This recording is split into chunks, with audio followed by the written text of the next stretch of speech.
I want to tell Bharat that if you keep sheltering those who do not believe in the sovereignty of our country and human rights, we will shelter the separatists of India and cut the northeast off. ਇਹ Indian ਰਾਜ ਜਿਹੜੀ ਹੈ ਉਹਨੂੰ fund ਕਰ ਰਹੀ ਹੈ ਉਹਨਾਂ ਲੋਕਾਂ ਨੂੰ ਔਰ ਉਹਨਾਂ ਨੂੰ ਟ੍ਰੇਨਿੰਗ ਦੇ ਰਹੀ ਹੈ ਤਾਂ ਕਿ ਬੰਗਲਾਦੇਸ਼ ਦੀ ਹਕੂਮਤ ਨੂੰ ਜਿਹੜਾ ਹੈ ਉਹ ਉੱਥੋਂ ਖਤਮ ਕੀਤਾ ਜਾਏ। ਜਿਸ ਢੰਗ ਦੇ ਨਾਲ ਭਾਰਤ ਵੱਲੋਂ ਇਹ ਭੜਕਾਊ ਕਾਰਵਾਈਆਂ ਕੀਤੀਆਂ ਜਾ ਰਹੀਆਂ, ਇਹ ਭਾਰਤ ਦਾ ਯਤਨ ਹੈ ਕਿ ਵੀ ਜਿਹੜੀਆਂ ਫਰਵਰੀ ਦੀਆਂ ਚੋਣਾਂ ਨੇ ਉਹ ਪ੍ਰੋਪਰਲੀ ਨਾ ਹੋ ਸਕਣ। ਭਾਰਤ ਵਾਪਸ ਉਹਨੂੰ ਸ਼ੇਖ ਹਸੀਨਾ ਨੂੰ ਜਿਨ੍ਹਾਂ ਨੇ ਹੁਣ ਸ਼ੈਲਟਰ ਦੇ ਕੇ ਰੱਖਿਆ ਉਸ ਰਾਹੀਂ ਗੜਬੜ ਕਰਵਾ ਕੇ ਵਾਪਸ ਭਾਰਤ ਉਹ ਚਾਹੁੰਦਾ ਹੈ ਕਿ ਵੀ ਬੰਗਲਾਦੇਸ਼ ਦੇ ਵਿੱਚ ਉਹ ਬਿਲਕੁਲ ਉਹਨੂੰ ਇੱਕ ਡੋਮੀਨੀਅਨ ਸਟੇਟ ਬਣਾ ਕੇ ਇੱਕ ਆਪਣੇ ਸੂਬੇ ਵਾਂਗ ਰਨ ਕਰੇ।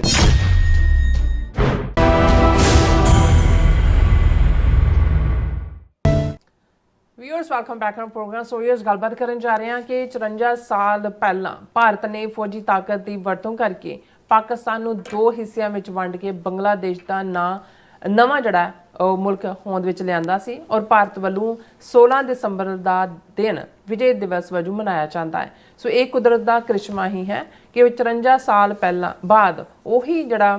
ਬੰਗਲਾਦੇਸ਼ ਭਾਰਤ ਦੇ ਵਿਰੁੱਧ ਡਟਿਆ ਹੋਇਆ ਹੈ। ਬੰਗਲਾਦੇਸ਼ ਦੇ ਯੂਥ ਲੀਡਰਾਂ ਵੱਲੋਂ ਭਾਰਤ ਨੂੰ ਸਿੱਧੀ ਧਮਕੀ ਦਿੱਤੀ ਜਾ ਰਹੀ ਹੈ ਕਿ ਜੇ ਭਾਰਤ ਨੇ ਬੰਗਲਾਦੇਸ਼ ਦੇ ਮਾਮਲਿਆਂ ਵਿੱਚ ਦਖਲਅੰਦਾਜ਼ੀ ਕੀਤੀ ਤਾਂ ਭਾਰਤ ਨੂੰ ਆਪਣੀਆਂ ਉੱਤਰ ਪੂਰਬ ਦੀਆਂ 7 ਸਟੇਟਾਂ ਤੋਂ ਹੱਥ ਧੋਣੇ ਪੈਣੇ ਨੇ। ਸੋ ਇਸ ਨੂੰ ਕਹਿੰਦੇ ਨੇ ਕਰਮਗਤੀ। ਸੋ ਇਸ ਬਾਰੇ ਆਪਾਂ ਗੱਲਬਾਤ ਕਰਨ ਜਾ ਰਹੇ ਹਾਂ। ਸੋ ਅਸੀਂ ਚਾਹਾਂਗੇ ਕਿ ਤੁਸੀਂ ਇਸੇ ਤਰ੍ਹਾਂ ਬਣੇ ਰਹਿਣਾ, ਦੇਖਣ ਸੁਣ ਲਈ ਜਾਂ ਲਿਖਣ ਲਈ ਤੁਹਾਡਾ ਸਭ ਦਾ ਬਹੁਤ ਬਹੁਤ ਧੰਨਵਾਦ। ਜੀ ਡਾਕਟਰ ਸਾਹਿਬ, ਕੀ ਵਿਚਾਰਾਂ ਨੇ? ਦੇਖੋ, ਬ੍ਰਾਹਮਣ ਧਰਮ ਜਾਂ ਜਿਸ ਨੂੰ ਹਿੰਦੂਤਵਾ ਜਾਂ ਹਿੰਦੂ ਧਰਮ ਅੱਜ ਕਿਹਾ ਜਾਂਦਾ ਹੈ, ਇਹ ਕਰਮਕਾਂਡ 'ਚ ਵੀ ਯਕੀਨ ਰੱਖਦਾ ਹੈ, ਪਰ ਕੁਛ ਇਹਨਾਂ ਦੀਆਂ ਮੁੱਢਲੀਆਂ ਜਿਹੜੀਆਂ ਧਾਰਾਵਾਂ ਨੇ ਜਾਂ ਮੁੱਢਲੇ ਫੇਥ ਨੇ ਉਹਨਾਂ ਦੇ ਵਿੱਚ ਇੱਕ ਇਹ ਹੈ ਕਿ ਜਿਸ ਨੂੰ ਕਰਮਗਤੀ ਕਹਿੰਦੇ ਨੇ ਔਰ ਕਰਮਗਤੀ ਦਾ ਸਿੰਪਲ ਇਹੀ ਹੈ ਕਿ ਜੋ ਕੁਛ ਤੁਸੀਂ ਕਰਦੇ ਹੋ ਉਸ ਦਾ ਫਲ ਤੁਹਾਨੂੰ ਭੋਗਣਾ ਪੈਂਦਾ ਹੈ। ਇਹ ਵੱਖਰੀ ਕਹਾਣੀ ਹੈ ਕਿ ਕਰਮ ਤੁਸੀਂ ਕਦੋਂ ਕੀਤਾ ਤੇ ਉਹਦਾ ਫਲ ਤੁਹਾਨੂੰ ਕਦੋਂ ਭੋਗਣਾ ਪਿਆ, ਲੇਕਿਨ ਇਸ 'ਚ ਕੋਈ ਦੋ ਰਾਵਾਂ ਨਹੀਂ ਨੇ ਕਿ ਇਹ ਵੈਸੇ ਵੀ ਵੈਸਟ ਦੇ ਵਿੱਚ ਵੀ ਇਹ ਕਿਹਾ ਜਾਂਦਾ ਹੈ ਕਿ as you so so shell you reap. ਔਰ ਅਸੀਂ ਰੂਹਾਨੀ ਦੁਨੀਆ 'ਚ ਵੀ ਇਹ ਕਹਿੰਦੇ ਹਾਂ ਕਿ ਆਪੇ ਬੀਜ ਆਪੇ ਹੀ ਖਾਏ, ਕਿ ਜੋ ਤੁਸੀਂ ਬੀਜਦੇ ਹੋ ਵੱਢਦੇ ਹੋ। ਔਰ ਇਹ ਵੀ ਹੈ ਕਿ ਭਾਈ ਜਿਹੜਾ ਹੈ ਉਹ ਕਰਮਾ ਸੰਧੜਾ ਖੇਤ, ਜਿਹਾ ਬੀਜੈ ਸੋ ਲੁਣੈ ਕਰਮਾ ਸੰਧੜਾ ਖੇਤ, ਕਿ ਜੋ ਤੁਸੀਂ ਬੀਜਦੇ ਹੋ ਉਹੀ ਵੱਢਦੇ ਹੋ। ਔਰ ਬਾਬਾ ਫਰੀਦ ਤਾਂ ਇੱਕ ਕਦਮ ਅੱਗੇ ਜਾ ਕੇ ਇਸ ਗੱਲ ਨੂੰ ਸਮਝਾਉਂਦੇ ਨੇ ਕਿ ਫਰੀਦਾ ਲੋੜੈ ਦਾਖ ਬਿਜੌਰੀਆਂ ਕਿੱਕਰ ਬੀਜੇ ਜੱਟ ਹੰਡੈ ਉਨ ਕਤਾਏ ਦਾ ਪੈਂਦਾ ਲੋੜੈ ਪੱਟ, ਕਿ ਜੇ ਤੁਸੀਂ ਕਿੱਕਰ ਬੀਜਿਆ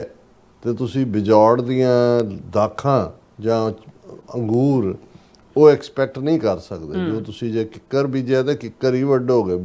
ਫਰੀਦਾ ਲੋੜਾ ਦਾਖ ਬਿਜੌਰੀਆਂ ਕਿੱਕਰ ਬੀਜੇ ਜੱਟ, ਕਿਸਾਨ ਜਿਹੜਾ ਹੈ ਕਿੱਕਰ ਬੀਜ ਕੇ ਬਿਜੌੜ ਦੀਆਂ ਦਾਖਾਂ ਨਹੀਂ ਐਕਸਪੈਕਟ ਕਰ ਸਕਦਾ। ਹੰਡਾ ਉਨ ਕਤਾਏ ਦਾ ਪੈਂਦਾ ਲੋੜਾ ਪੱਟ, ਕਿ ਜੇ ਉਹਨੇ ਉਨ ਕੱਤੀ ਹੈ, ਉਨ ਕੱਤਦਾ ਫਿਰਦਾ ਤੇ ਉਹ ਕਹੇ ਵੀ ਮੈਨੂੰ ਰੇਸ਼ਮ ਮਿਲ ਜਾਏ, ਪੱਟ ਰੇਸ਼ਮ ਨੂੰ ਕਹਿੰਦੇ ਨੇ, ਇਵੇਂ ਨਹੀਂ ਹੁੰਦਾ। ਸੋ ਇਹ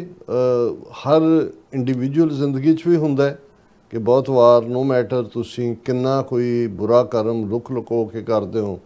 ਅਲਟੀਮੇਟਲੀ ਤੁਹਾਨੂੰ ਉਸ ਦਾ ਖਮਿਆਜ਼ਾ ਭੁਗਤਣਾ ਪੈਂਦਾ। ਤੇ ਇਵੇਂ ਹੀ ਭਾਵੇਂ ਤੁਸੀਂ ਨੇਕੀ ਐਸੀ ਕੀਤੀ ਜਿਹੜਾ ਕਿਸੇ ਨੇ ਨਹੀਂ ਦੇਖੀ, ਤੁਸੀਂ ਲੁਕੋ ਕੇ ਕੀਤੀ, ਨੇਕੀ ਕਰ ਕੂਏ ਮੇਂ ਡਾਲ ਵਾਂਗ ਹੈ, ਲੇਕਿਨ ਤੁਹਾਨੂੰ ਇੱਕ ਤਾਂ ਉਦੋਂ ਹੀ ਉਸ ਦੀ ਖੁਸ਼ੀ ਮਿਲਦੀ ਹੈ ਜਦੋਂ ਤੁਸੀਂ ਕਿਸੇ ਦੇ ਕੰਮ ਆਉਂਦੇ ਹੋ, ਔਰ ਵੈਸੇ ਵੀ ਉਹ ਕਈ ਗੁਣਾ ਵਾਪਸ ਤੁਹਾਡੇ ਕੋਲ ਆਉਂਦੀ ਹੈ। ਹੁਣ ਇਹਨੂੰ ਮੈਂ ਇਸ ਲਈ ਇਹ ਭੂਮਿਕਾ ਬੰਨੀ ਹੈ ਕਿ ਪਿਛਲਾ ਕੱਲ੍ਹ 16 ਦਸੰਬਰ ਗੁਜ਼ਰਿਆ ਔਰ ਪਿਛਲੇ 54 ਸਾਲਾਂ ਤੋਂ ਹੁਣ ਦਾ ਇਹ ਸਾਲ ਛੱਡ ਕੇ ਦੋ ਇਸ ਨੂੰ ਬਹੁਤ ਵੱਡੇ ਪੱਧਰ ਦੇ ਉੱਤੇ ਭਾਰਤ ਵੱਲੋਂ ਵਿਜੇ ਦਿਵਸ ਦੇ ਤੌਰ 'ਤੇ ਸੈਲੀਬ੍ਰੇਟ ਕੀਤਾ ਜਾਂਦਾ ਸੀ। ਔਰ ਜਿੰਨੀ ਦੇਰ ਸ਼ੇਖ ਹਸੀਨਾ ਉੱਥੇ ਰਹੀ, ਮੋਦੀ ਤੋਂ ਲੈ ਕੇ ਔਰ ਉਸ ਤੋਂ ਪਹਿਲੇ ਵੀ ਜਾ ਕੇ ਢਾਕਾ ਦੇ ਵਿੱਚ, ਔਰ ਦੂਸਰੇ ਉਹਦਾ ਥੈਂਕ ਯੂ ਕਰਦੇ ਸੀ, ਉਹਦਾ ਕਿ ਜੀ ਤੁਸੀਂ ਸਾਨੂੰ ਲਿਬਰੇਟ ਕਰਵਾਇਆ ਪਾਕਿਸਤਾਨ ਦੀ ਟਿਰਨੀ ਤੋਂ, ਪਾਕਿਸਤਾਨ ਦੇ ਜ਼ੁਲਮ ਤੋਂ, ਔਰ ਉਹ ਉਹਦਾ ਥੈਂਕ ਯੂ ਕਰਦੇ ਸੀ। ਲੇਕਿਨ ਇਹ ਜਿਹੜਾ ਕਿਸਮਤ ਦਾ ਚੱਕਰ ਜਾਂ ਜਿਹੜਾ ਫੋਰਚੂਨ ਦਾ ਚੱਕਰ ਗਰਦਸ਼ ਕਰਦਾ ਹੈ, ਉਹਨੇ ਕਦੋਂ ਆ ਕੇ ਉਹ ਤੁਹਾਡੇ ਤੋਂ ਕਰਮਾਂ ਦਾ ਹਿਸਾਬ ਲੈਣਾ ਹੈ, ਉਹ ਸਾਹਮਣੇ ਆ ਜਾਂਦਾ ਹੈ। ਸ਼ੇਖ ਹਸੀਨਾ, ਹੁਣ ਭਾਰਤ ਨੇ ਇਹਦੇ 'ਚ ਕੋਈ ਦੋ ਰਾਵਾਂ ਨਹੀਂ ਨੇ ਕਿ ਇਹ ਠੀਕ ਹੈ ਕਿ ਪਾਕਿਸਤਾਨ ਦੇ ਵਿੱਚ ਆਪਣੀ ਅੰਦਰੂਨੀ ਜਿਹੜੀ ਸਿਆਸਤ ਹੈ ਉਹ 1950 ਤੋਂ ਖਾਸ ਤੌਰ 'ਤੇ ਜਦੋਂ ਫੌਜੀ ਰਾਜ ਅਯੂਬ ਖਾਨ ਦੀ ਕਮਾਂਡ ਥੱਲੇ ਆਇਆ ਔਰ ਉਸ ਤੋਂ ਬਾਅਦ ਜਿਹੜੇ ਉਹਨਾਂ ਦੀਆਂ ਸਿਵਿਲੀਅਨ ਹਕੂਮਤਾਂ ਵੀ ਆਉਂਦੀਆਂ ਰਹੀਆਂ, ਉਹਨਾਂ ਦੇ ਉੱਤੇ ਜਿਹੜਾ ਫੌਜੀ ਪ੍ਰਭਾਵ ਸੀ ਅਯੂਬ ਖਾਨ ਤੋਂ ਲੈ ਕੇ ਜਦੋਂ ਤੱਕ ਅਸੀਂ ਉਸ ਯਹੀਆ ਖਾਨ ਤੱਕ ਆਉਂਦੇ ਹਾਂ, ਕਿਉਂਕਿ 1971 ਦੇ ਵਿੱਚ ਜਿਹੜੀ 14 ਰੋਜ਼ਾ ਜੰਗ ਭਾਰਤ ਪਾਕਿਸਤਾਨ ਦੇ ਵਿਚਾਲੇ ਹੋਈ, ਜਿਹਨੂੰ ਸਕੂਤੇ ਢਾਕਾ ਵੀ ਕਹਿੰਦੇ ਨੇ, ਔਰ ਭਾਰਤ ਵੱਲੋਂ ਇਹ ਕਲੇਮ ਕੀਤਾ ਜਾਂਦਾ ਹੈ ਕਿ ਪਾਕਿਸਤਾਨ ਦੇ 93,000 ਫੌਜੀਆਂ ਨੇ ਸਰੈਂਡਰ ਕੀਤਾ। ਹਾਲਾਂਕਿ ਰੀਅਲ ਫਿਗਰ ਤਾਂ ਇਹ ਹੈ ਕਿ ਫੌਜੀ 35,000 ਸੀ, ਪਰ ਕਿਉਂਕਿ ਸਾਰਾ ਹਮਲਾ ਫੈਲਾ, ਉਹਨਾਂ ਦਾ ਵੱਡਾ ਮੁਲਕ ਸੀ ਈਸਟ ਪਾਕਿਸਤਾਨ, ਮਸ਼ਰਕੀ ਪਾਕਿਸਤਾਨ ਉਹਨੂੰ ਕਹਿੰਦੇ ਸੀ, ਔਰ ਉਹ ਵੀ ਸਾਰਿਆਂ ਦੀ ਗ੍ਰਿਫਤਾਰੀ ਹੋਈ। 93,000 ਸ਼ਾਇਦ ਟੋਟਲ ਫਿਗਰ ਬਣਦੀ ਹੈ ਸਿਵਿਲੀਅਨ ਔਰ ਫੌਜੀ ਦੋਨਾਂ ਨੂੰ ਮਿਲਾ ਕੇ। ਲੇਕਿਨ ਇੱਕ ਬਹੁਤ ਵੱਡੀ ਗੱਲ ਸੀ, ਔਰ ਉਸ ਪੀਰੀਅਡ ਦੇ ਵਿੱਚ ਇੰਦਰਾ ਗਾਂਧੀ, ਜਿਸ ਨੂੰ ਦੁਰਗਾ ਦਾ ਅਵਤਾਰ ਅਟਲ ਬਿਹਾਰੀ ਵਾਜਪਾਈ ਨੇ ਕਿਹਾ, ਉਹਨੇ ਕਲੇਮ ਕੀਤਾ ਕਿ 1000 ਸਾਲ की गुलामी का बदला ले लिया गया है। ਇਹ ਇਹਨਾਂ ਦੀ ਜ਼ਹਿਨੀਅਤ ਸੀ ਉਸ ਵੇਲੇ ਵੀ, ਔਰ ਉਹਨਾਂ ਨੂੰ ਲੱਗਦਾ ਸੀ ਕਿ ਵੀ ਪਾਕਿਸਤਾਨ ਵੈਸੇ ਤਾਂ ਜਦੋਂ 47 ਦੇ ਵਿੱਚ ਪਾਕਿਸਤਾਨ ਹੋਣ ਦੇ ਵਿੱਚ ਆਉਂਦਾ ਹੈ, ਉਦੋਂ ਤੋਂ ਹੀ ਇਹਨਾਂ ਦੀ ਇਹ ਸੀ ਕਿ ਵੀ ਪਾਕਿਸਤਾਨ ਨੂੰ ਤੁਸੀਂ ਬਿਲਕੁਲ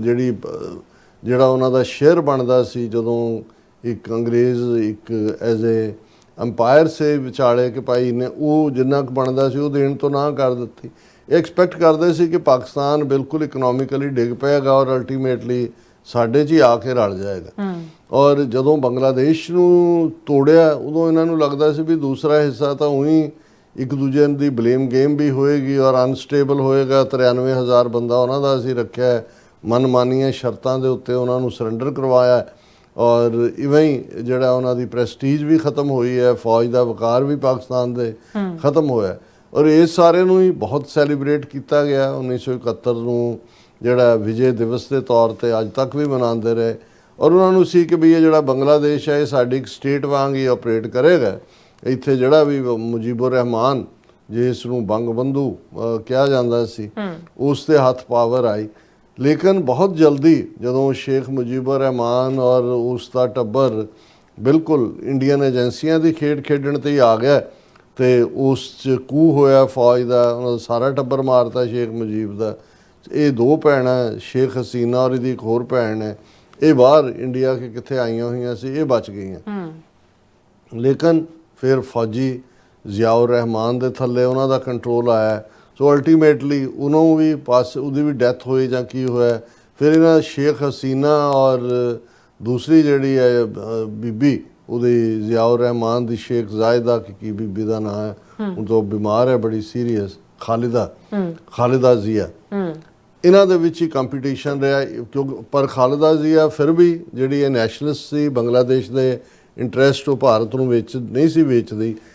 ਪ੍ਰੋ ਪਾਕਿਸਤਾਨ ਵੀ ਨਹੀਂ ਸੀ ਬਹੁਤਾ, ਲੇਕਿਨ ਭਾਰਤ ਨਾਲੋਂ ਇੱਕ ਡਿਸਟੈਂਸ ਸੀ। ਪਰ ਇਹ ਸ਼ੇਖ ਹਸੀਨਾ ਦਾ ਬਿਲਕੁਲ ਹੀ ਜਿਹੜਾ ਉਹ ਅਜੀਤ ਡੋਵਾਲ ਔਰ ਉਹਨਾਂ ਦੀ ਖੇਡ ਹੀ 11-12 ਸਾਲ, ਜਿੰਨੀ ਦੇਰ ਕਿੰਨੀ ਵਾਰੀ ਫਿਰ ਜਿਹੜੀ ਆਪਣੇ ਸਾਰੇ ਆਪੋਜੀਸ਼ਨ ਲੀਡਰ ਵੀ ਰਗੜ ਦਿੱਤੇ, ਕੋਈ ਜੇਲ੍ਹਾਂ 'ਚ ਡੱਕਤੇ, ਕੋਈ ਫਾਂਸੀ 'ਤੇ ਲਾਤੇ,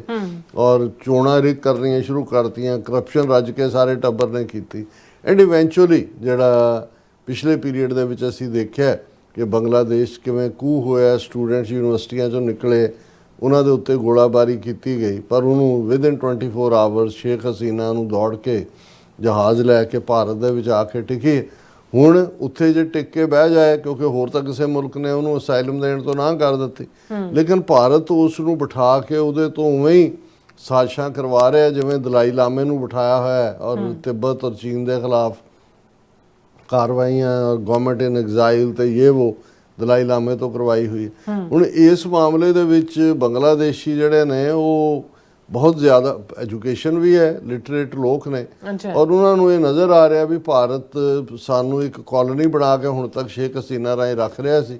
ਅਸੀਂ ਇਹਨਾਂ ਤੋਂ ਮੁਕਤੀ ਪਾਉਣੀ। ਇੰਟਰਿਮ ਗਵਰਨਮੈਂਟ ਬਣੀ, ਮੁਹੰਮਦ ਯੂਨਸ ਜਿਹੜੇ ਨੋਬਲ ਲੌਰੀਏਟ ਨੇ ਉਹ ਰਨ ਕਰਦੇ ਨੇ, ਔਰ ਫਰਵਰੀ ਦੇ ਵਿੱਚ ਜਿਸ ਨੂੰ ਆਲਮੋਸਟ 2 ਮਹੀਨੇ ਰਹਿ ਗਏ ਨੇ, ਇਲੈਕਸ਼ਨਾਂ ਡਿਊ ਨੇ। ਔਰ ਆਲਰੇਡੀ ਸ਼ੇਖ ਹਸੀਨਾ ਦੀ ਐਕਸਟ੍ਰੈਡੀਸ਼ਨ ਵੀ ਬੰਗਲਾਦੇਸ਼ ਨੇ ਮੰਗੀ ਹੈ ਕਿ ਭਾਈ ਉਹਨੂੰ ਸਜ਼ਾਵਾਂ ਉਹਨਾਂ ਦਾ ਜਿਹੜਾ ਕੋਰਟ ਬਣਾਏ, ਉਹਨਾਂ ਨੇ ਸਪੈਸ਼ਲ ਮੌਤ ਦੀ ਸਜ਼ਾ ਦਿੱਤੀ ਹੈ, ਕੁਝ ਮਾਮਲਿਆਂ 'ਚ ਉਮਰ ਕੈਦ ਦੀ ਦਿੱਤੀ ਹੈ, ਲੇਕਿਨ ਉਹ ਉੱਥੇ ਬੈਠੀ ਵੀ ਗੜਬੜ ਕਰ ਰਹੀ ਹੈ। ਇੰਡੀਅਨ ਏਜੰਸੀਆਂ ਰਾਹ ਦੀ ਉਹ ਏਜੰਟ ਹੈ ਜਿਹੜਾ, ਔਰ ਬਾਕੀ ਵੀ ਉੱਥੇ ਹਿੰਸਾ ਦੇ ਵਿੱਚ ਮੁਲਵਸ ਨੇ, ਰਾਹ ਵਾਲੇ ਲੋਕ ਇੰਟਰਫੀਅਰ ਕਰ ਰਹੇ ਨੇ, ਚੋਣਾਂ ਵੀ ਫੇਅਰ ਨਾ ਹੋਣ, ਇਹ ਵੀ ਇਹਨਾਂ ਦੀ ਕੋਸ਼ਿਸ਼ ਹੈ, ਔਰ ਉਹ ਤੋਂ ਪਹਿਲਾਂ ਵਾਇਲੈਂਸ ਹੋਏ। ਸੋ ਇਸ ਮਾਹੌਲ ਦੇ ਵਿੱਚ ਬੰਗਲਾਦੇਸ਼ ਵੱਲੋਂ ਜਿੱਥੇ ਸ਼ੇਖ ਹਸੀਨਾ ਦੀ ਐਕਸਟ੍ਰੈਡੀਸ਼ਨ ਮੰਗੀ ਗਈ ਹੈ, ਉੱਥੇ ਉਹ ਬਾਰ-ਬਾਰ ਕਹਿ ਰਹੇ ਨੇ ਕਿ ਵੀ ਤੁਸੀਂ ਮਤ ਗਲਤ ਖਬਰਾਂ ਦਿਓ। ਭਾਰਤੀ ਮੀਡੀਆ ਪੂਰੀ ਤਰ੍ਹਾਂ ਬੰਗਲਾਦੇਸ਼ ਦੀ ਜਿਹੜੀ ਇੰਟਰਿਮ ਗਵਰਨਮੈਂਟ ਹੈ ਇਹਦੇ ਖਿਲਾਫ ਵੀ ਭੁਗਤ ਰਿਹਾ ਹੈ। ਸ਼ੇਖ ਹਸੀਨਾ ਹਰ ਚੌਥੇ ਦਿਨ ਕੋਈ ਨਾ ਕੋਈ ਬਿਆਨ ਦੇ ਰਹੀ ਹੁੰਦੀ ਹੈ। ਸੋ ਇਸ ਕੰਟੈਕਸਟ ਦੇ ਵਿੱਚ ਹੀ ਜਿਹੜਾ ਹੈ ਇਹ ਪਿਛਲੇ ਦਿਨਾਂ 'ਚ ਕਾਫੀ ਟੈਨਸ਼ਨ ਵਧੀ, ਔਰ ਬੰਗਲਾਦੇਸ਼ ਦੇ ਵਿੱਚ ਕਿਉਂਕਿ ਚੋਣਾਂ ਦੇ ਵਿੱਚ ਪਾਰਟਿਸਿਪੇਟ ਕਰਨ ਦੇ ਲਈ ਜਿਹੜਾ ਇੰਟਰਿਮ ਗਵਰਨਮੈਂਟ ਦੇ ਵਿੱਚ ਇੱਕ ਐਡਵਾਈਜ਼ਰ ਸੀ, ਸਟੂਡੈਂਟ ਲੀਡਰ, ਉਹਨੇ ਆਪਣੀ ਨੈਸ਼ਨਲ ਸਿਟੀਜ਼ਨ ਪਾਰਟੀ ਬਣਾਈ ਹੈ, ਔਰ ਉਸ ਦਾ ਨਾਮ ਹੈ ਹਸਨਤ ਅਬਦੁੱਲਾ। ਇਹ ਨਵੀਂ ਨੈਸ਼ਨਲ ਸਿਟੀ, ਔਰ ਇਹ ਚੋਣਾਂ ਜ਼ਾਹਰ ਹੈ ਲੜਨਗੇ। ਔਰ ਉਹਨਾਂ ਨੇ ਇੰਡੀਆ ਨੂੰ ਬੜੀ ਕਲੀਅਰਲੀ ਇਹ ਥ੍ਰੈਟ ਕੀਤਾ, ਉਹਨਾਂ ਨੇ ਕਿਹਾ I want to tell Bharat that if you keep sheltering those who do not believe in the sovereignty of our country and human rights, we will shelter the separatists of India and cut the northeast off. ਉਹਨੇ ਕਿਹਾ ਵੀ ਜੇ ਤੁਸੀਂ ਉਹਨਾਂ ਨੂੰ shelter ਦੇਣੀ ਬੰਦ ਨਾ ਕੀਤੀ ਜਿਹੜੇ ਸਾਡੇ ਮੁਲਕ ਦੀ ਸੋਵਰਨਟੀ ਪ੍ਰਭੂ ਸੱਤਾ ਨੂੰ ਚੈਲੰਜ ਕਰ ਰਹੇ ਨੇ ਔਰ ਹਿਊਮਨ ਰਾਈਟਸ ਦਾ ਜਿਨ੍ਹਾਂ ਨੇ ਘਾਣ ਕੀਤਾ ਹੈ, ਤੇ ਫਿਰ ਅਸੀਂ ਭਾਰਤ ਦੀਆਂ ਉਹਨਾਂ ਉੱਤਰ ਪੂਰਬ ਦੀਆਂ ਸਟੇਟਾਂ ਦੇ ਉਹ ਲੋਕ ਜਿਹੜੇ ਆਜ਼ਾਦੀ ਲਈ ਲੜ ਰਹੇ ਨੇ ਉਹਨਾਂ ਨੂੰ ਪਨਾਹ ਦੇਵਾਂਗੇ, ਔਰ ਤੁਹਾਡੀਆਂ ਜਿਹੜੀਆਂ ਸਟੇਟਾਂ ਨੇ ਨਾਰਥ ਈਸਟ ਦੀਆਂ ਉਹਨਾਂ ਨੂੰ ਕੱਟ ਦੇਵਾਂਗੇ। ਉਸ ਤੋਂ ਪਹਿਲਾਂ ਵੀ ਇੱਕ ਇੰਟਰਨਲ ਗਵਰਨਮੈਂਟ ਦੇ ਵਿੱਚ ਮਿਨਿਸਟਰ ਨੇ ਵੀ ਇਹ ਕਿਹਾ ਸੀ, ਔਰ ਇਸ ਤੋਂ ਪਹਿਲਾਂ ਖੁਦ ਮੁਹੰਮਦ ਯੂਨਸ ਜਦੋਂ ਚਾਈਨਾ ਦੇ ਚੈਂਬਰ ਆਫ ਕਮਰਸ ਦੇ ਵਿੱਚ ਉਹਨਾਂ ਨੇ ਐਡਰੈਸ ਕੀਤਾ ਸੀ, ਉਹਨਾਂ ਨੇ ਕਿਹਾ ਸੀ ਵੀ ਅਸੀਂ ਬੇ ਆਫ ਬੰਗਾਲ ਪਾਣੀਆਂ ਦੇ ਰਾਖੇ ਔਰ 7 ਪੂਰਬੀ ਸਟੇਟਾਂ ਔਰ ਦੂਸਰੀਆਂ ਜਿਹਨੂੰ ਚਿਕਨ ਨੈਕ ਕਿਹਾ ਜਾਂਦਾ, ਇਹ ਤਾਂ ਰਿਪੀਟਡਲੀ ਕਿਹਾ ਜਾ ਰਿਹਾ ਵੀ ਬਿਲਕੁਲ ਨੈਰੋ ਜਿਹਾ ਉਹ ਚਿਕਨ ਨੈਕ ਹੈ, ਮਾੜਾ ਜਿਹਾ ਵੀ ਉਸ ਦੇ ਨਾਲ ਆਲਰੇਡੀ ਉਹਦੇ ਨਾਲ ਲੱਗਦੀ ਜਿਹੜੀ ਬੰਗਲਾਦੇਸ਼ ਦੀ ਜਿਹੜੀ ਹੈ ਪੋਰਟ ਹੈ ਔਰ ਦੂਸਰਾ ਉਸ ਨੂੰ ਡਿਵੈਲਪ ਕੀਤਾ ਜਾ ਰਿਹਾ, ਔਰ ਪਾਕਿਸਤਾਨ ਔਰ ਚਾਈਨਾ ਔਰ ਬੰਗਲਾਦੇਸ਼ ਦੇ ਜਿਹੜੇ ਕੀ ਲੋਕ ਨੇ ਆਰਮੀ ਦੇ ਔਰ ਦੂਸਰੇ ਉਸ ਦੇ ਉੱਤੇ ਕੰਮ ਕਰ ਰਹੇ ਨੇ। ਫਿਰ ਉਹਨਾਂ ਨੇ ਨਾਲ ਦੀ ਨਾਲੇ ਕਿਹਾ ਹੀ accused India of funding and arming the patronage of the ousted Prime Minister Sheikh Hasina to rise against current Bangladesh regime, ਕਿ ਇੰਡੀਅਨ ਰਾਜ ਜਿਹੜੀ ਹੈ ਉਹਨੂੰ ਫੰਡ ਕਰ ਰਹੀ ਹੈ ਉਹਨਾਂ ਲੋਕਾਂ ਨੂੰ ਔਰ ਉਹਨਾਂ ਨੂੰ ਟ੍ਰੇਨਿੰਗ ਦੇ ਰਹੀ ਹੈ ਤਾਂ ਕਿ ਬੰਗਲਾਦੇਸ਼ ਦੀ ਹਕੂਮਤ ਨੂੰ ਜਿਹੜਾ ਹੈ ਉਹ ਉੱਥੋਂ ਖਤਮ ਕੀਤਾ ਜਾਏ। ਔਰ ਇਸ ਤੋਂ ਪਹਿਲਾਂ ਜਿਹਨੇ ਜ਼ਿਕਰ ਕੀਤਾ ਸੀ ਜਿਨ੍ਹਾਂ ਦਾ ਮੈਂ ਕਿ ਮਿਸਟਰ ਅਬਦੁੱਲਾ ਜਿਹੜਾ ਉਹ ਪਹਿਲਾਂ ਨਹੀਂ ਹੈ, ਇਸ ਤੋਂ ਪਹਿਲਾਂ ਵੀ ਚੀਫ ਐਡਵਾਈਜ਼ਰ ਨੇ ਇਹ ਕਿਹਾ ਸੀ ਮੁਹੰਮਦ ਯੂਨਸ ਨੇ, the 7 states of India in its eastern part are landlocked region. They have no way to reach out to the ocean. We are the only guardians of the ocean. ਇਹ ਮੁਹੰਮਦ ਯੂਨਸ ਦੇ exact ਲਫ਼ਜ਼ ਸੀ। ਔਰ even ਇਸ national citizen party ਨੇ ਇਹ ਧਮਕੀ ਨਹੀਂ ਦਿੱਤੀ, ਉਹਨਾਂ ਨੇ ਵੱਡੇ ਪੈਮਾਨੇ ਦੇ ਉੱਤੇ ਕਾਲ ਦਿੱਤੀ ਸੀ ਕੱਲ੍ਹ ਕਿ ਜਿਹੜਾ ਇੰਡੀਅਨ ਮਿਸ਼ਨ ਨੂੰ ਘੇਰਿਆ ਜਾਏ ਢਾਕੇ ਦੇ ਵਿੱਚ। ਹਜ਼ਾਰਾਂ ਦੀ ਗਿਣਤੀ 'ਚ ਜਿਹੜੀ ਗੈਦਰਿੰਗ ਜਿਹੜੀਆਂ ਪਿਕਚਰ ਸਾਹਮਣੇ ਨੇ, ਅਸੀਂ ਕਾਪੀਰਾਈਟ ਕਰਕੇ ਕਈ ਵਾਰ ਹੁਣ ਪਿਕਚਰਸ ਘੱਟ ਦਿਖਾਉਂਦੇ ਹਾਂ, ਔਰ ਇਸ ਦੇ ਉੱਤੇ ਜਿਹੜਾ ਹਾਲਾਂ ਪੁਲਿਸ ਨੇ ਉਹਨਾਂ ਨੂੰ ਇੰਡੀਅਨ ਹਾਈ ਕਮਿਸ਼ਨ ਦੀ ਬਿਲਡਿੰਗ ਤੱਕ ਪਹੁੰਚਣ ਨਹੀਂ ਦਿੱਤਾ, ਲੇਕਿਨ ਜਿੰਨੀ ਵੱਡੀ ਗਿਣਤੀ 'ਚ ਲੋਕ ਆਏ ਔਰ ਜਿੰਨਾ ਗੁੱਸਾ ਸੀ ਇਸ ਨੇ ਜਿਹੜਾ ਇਹਨਾਂ ਨੂੰ ਭਾਰਤ ਨੂੰ ਵੀ ਭੜਥੂ ਪਾਇਆ। ਔਰ ਇੰਡੀਆ ਨੇ ਅੱਜ ਬੰਗਲਾਦੇਸ਼ ਦੇ ਹਾਈ ਕਮਿਸ਼ਨ ਨੂੰ ਸੱਦ ਕੇ ਪ੍ਰੋਟੈਸਟ ਕੀਤਾ ਹੈ ਕਿ ਜੀ India summons Bangladesh envoy after radical group calls for march to India high commission. ਹੁਣ ਜੇ ਤਾਂ ਉਹ ਜਾ ਕੇ ਹਮਲਾ ਕਰਕੇ ਕਿਸੇ ਦਾ ਨੁਕਸਾਨ ਕਰਨ ਬਿਲਡਿੰਗ ਦਾ ਜਾਂ ਬੰਦਿਆਂ ਦਾ, ਫਿਰ ਤਾਂ ਸਮਝ ਆ ਸਕਦਾ। ਹੁਣ ਪ੍ਰੋਟੈਸਟ ਕਰਨ ਦਾ ਤਾਂ ਕਿਸੇ ਦਾ ਵੀ ਹੱਕ ਹੈ ਔਰ ਪੁਲਿਸ ਨੇ ਉਹਨਾਂ ਨੂੰ ਮਿਸ਼ਨ ਦੇ ਨੇੜੇ ਤੇੜੇ ਨਹੀਂ ਜਾਣ ਦਿੱਤਾ, ਪਰ ਜਿਸ ਢੰਗ ਦੇ ਨਾਲ ਭਾਰਤ ਵੱਲੋਂ ਇਹ ਭੜਕਾਊ ਕਾਰਵਾਈਆਂ ਕੀਤੀਆਂ ਜਾ ਰਹੀਆਂ, ਇਹ ਭਾਰਤ ਦਾ ਯਤਨ ਹੈ ਕਿ ਵੀ ਜਿਹੜੀਆਂ ਫਰਵਰੀ ਦੀਆਂ ਚੋਣਾਂ ਨੇ ਉਹ ਪ੍ਰੋਪਰਲੀ ਨਾ ਹੋ ਸਕਣ। ਫਿਰ ਇਹ ਭਾਰਤ ਉਹਨੂੰ ਇਲਜ਼ਾਮ ਲਾਇਆ ਕਿ ਰਿਗਡ ਚੋਣਾਂ ਨੇ। ਭਾਰਤ ਵਾਪਸ ਉਹਨੂੰ ਸ਼ੇਖ ਹਸੀਨਾ ਨੂੰ ਜਿਨ੍ਹਾਂ ਨੇ ਹੁਣ ਸ਼ੈਲਟਰ ਦੇ ਕੇ ਰੱਖਿਆ ਉਸ ਰਾਹੀਂ ਗੜਬੜ ਕਰਵਾ ਕੇ ਵਾਪਸ ਭਾਰਤ ਉਹ ਚਾਹੁੰਦਾ ਹੈ ਕਿ ਵੀ ਬੰਗਲਾਦੇਸ਼ ਦੇ ਵਿੱਚ ਉਹ ਬਿਲਕੁਲ ਉਹਨੂੰ ਇੱਕ ਡੋਮੀਨੀਅਨ ਸਟੇਟ ਬਣਾ ਕੇ ਇੱਕ ਆਪਣੇ ਸੂਬੇ ਵਾਂਗ ਰਨ ਕਰੇ। ਪਰ ਮੈਨੂੰ ਲੱਗਦਾ ਵੀ ਇਹ ਬੰਗਲਾਦੇਸ਼ੀ ਇਸ ਗੱਲ ਦਾ ਧਿਆਨ ਰਹੇ ਕਿ ਈਵਨ ਪਾਕਿਸਤਾਨ ਦੇ ਮੁੱਦੇ ਦੇ ਉੱਤੇ ਵੀ ਸਭ ਤੋਂ ਪਹਿਲਾਂ ਰੈਜ਼ੋਲੂਸ਼ਨ 1940s ਦੇ ਵਿੱਚ ਬੇਸ਼ੱਕ 23 ਮਾਰਚ 1940 ਦੀ ਡੈਕਲੇਰੇਸ਼ਨ ਲਾਹੌਰ ਹੋਈ ਸੀ, ਲੇਕਿਨ ਪਾਕਿਸਤਾਨ ਦੇ ਲਈ ਸਭ ਤੋਂ ਜ਼ਿਆਦਾ ਔਰ ਸਭ ਤੋਂ ਪਹਿਲਾਂ ਬੰਗਾਲੀ ਅੱਗੇ ਨਿਕਲੇ ਸੀ। ਸੋ ਇਹ ਲਿਟਰੇਟ ਲੋਕ ਨੇ, ਚੰਗੀ ਤਰ੍ਹਾਂ ਸਮਝਦੇ ਨੇ ਔਰ ਇਸ ਸਾਰੇ ਦੇ ਚੱਲਦੇ ਆ ਅਸੀਂ ਸਮਝਦੇ ਹਾਂ ਕਿ ਭਾਰਤ ਨੂੰ ਇਹ ਜਿਹਨੂੰ ਕਹਿੰਦੇ ਨੇ ਕਿ ਵੀ they are getting the taste of their own medicine, ਕਿ ਵੀ ਤੁਸੀਂ ਕਿਵੇਂ ਇੱਕ ਮੁਲਕ ਨੂੰ ਤੋੜਿਆ ਸੀ, ਮੁਕਤੀ ਵਾਹਿਨੀ ਬਣਾਈ, ਡਰਾਮੇਬਾਜ਼ੀ ਕੀਤੀ, ਡਾਇਰੈਕਟ ਫੌਜ ਭੇਜੀ, ਤੇ ਅੱਜ ਉਹੀ ਬੰਗਲਾਦੇਸ਼ ਭਾਵੇਂ ਤੁਹਾਡੇ ਕੱਦ ਕਾਠ 'ਚ ਤੁਹਾਡੇ ਨਾਲੋਂ ਕਿੰਨਵਾਂ ਹਿੱਸਾ ਵੀ ਉਹ ਨਹੀਂ ਬਣਦਾ, ਪਰ ਉਹਨਾਂ 'ਚ ਗੈਰਤ ਹੈ, ਜੁਰਤ ਹੈ ਔਰ ਉਹ ਕਹਿ ਰਹੇ ਨੇ ਖਬਰਦਾਰ ਸਾਡੇ ਅੰਦਰੂਨੀ ਮਾਮਲੇ ਦਖਲਅੰਦਾਜ਼ੀ ਕੀਤੀ ਨਹੀਂ ਤਾਂ ਅਸੀਂ ਤੁਹਾਡੀਆਂ 7 ਸਟੇਟਾਂ ਜਿਹੜੀਆਂ ਨੇ ਉਹ ਤੋੜ ਕੇ ਰੱਖ ਦੇਵਾਂਗੇ ਤੁਹਾਡੇ ਭਾਰਤ ਨਾਲੋਂ। ਜੀ ਡਾਕਟਰ ਸਾਹਿਬ, ਤੁਹਾਡਾ ਬਹੁਤ ਬਹੁਤ ਸ਼ੁਕਰੀਆ। ਸੌਖਾ ਲੈਣ ਬ੍ਰੇਕ ਵਿਊਅਰਸ ਤੁਸੀਂ ਇਸ ਤਰ੍ਹਾਂ ਬੜੇ ਰਹਿਣਾ, ਮਿਲਦੇ ਹਾਂ ਛੋਟੇ ਜਿਹੇ ਵਕਫੇ ਤੋਂ ਬਾਅਦ।